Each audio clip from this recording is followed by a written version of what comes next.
ছিলাম যে আমরা যাকে ভোটের মাধ্যমে নির্বাচিত করেছি উনিই তো বিজয় হয়েছিলেন, কিন্তু তখন দেখা যাচ্ছে আমরা হতাশ হয়ে গিয়েছিলাম তাদের ফ্যাসিবাদী আচরণের কারণে।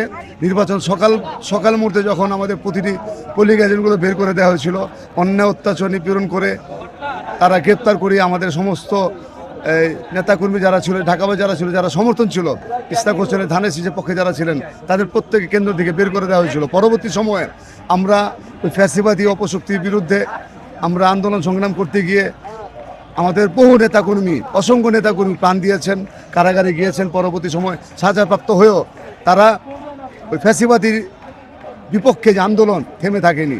পরবর্তী সময় ওই আন্দোলনের কারণেই কিন্তু ফ্যাসিবাদের পতন হয়েছে। 5ই আগস্টের পরবর্তী সময়ে আবার দেখতে পেলাম আমরা আদালতের মাধ্যমে যে রায় দেওয়া হয়েছে, ইঞ্জিনিয়ার ইশতিয়াক হোসেনকে বিজয় ঘোষণা করা হয়েছে। বিজয় ঘোষণা করার পর ওনাকে গেজেট প্রকাশ করা হলো। আমরা আশা করেছিলাম অচিরেই আমাদের নির্বাচিত মেয়র, আমাদের সাবেক মেয়র মরহুম সাদেক হোসেন খোকা সাহেবের সুযোগ্য পুত্র, আমাদের সকলের আশা আকাঙ্ক্ষা ইঞ্জিনিয়ার ইশতিয়াক হোসেন এই নগর ভবনে বসে তিলোত্তমা ঢাকা মহানগরকে একটি সুন্দর পরিচ্ছন্ন নগর গড়ে তুলবেন। কিন্তু আমরা হতাশ হয়ে যাচ্ছি। 1 দিন 2 দিন 3 দিন এই আজকে দীর্ঘদিন হয়ে গেল, এখনও আমাদের যে মেয়র ওনাকে শপথ করানো হচ্ছে না। আমরা নগর ভবন থেকে প্রেস ক্লাব থেকে সচিবালয় থেকে যমুনা, আবার আমরা নগর ভবনে আসছি। রোদ বৃষ্টি আধার রাতে আমরা এখানে রাজপথে আসছি। এই যে সামনে আপনার ঈদ আসছে, ঈদের মধ্যে আপনি দেখবেন এখন কিন্তু জলাবদ্ধতা শুরু হয়ে গেছে বৃষ্টির কারণে।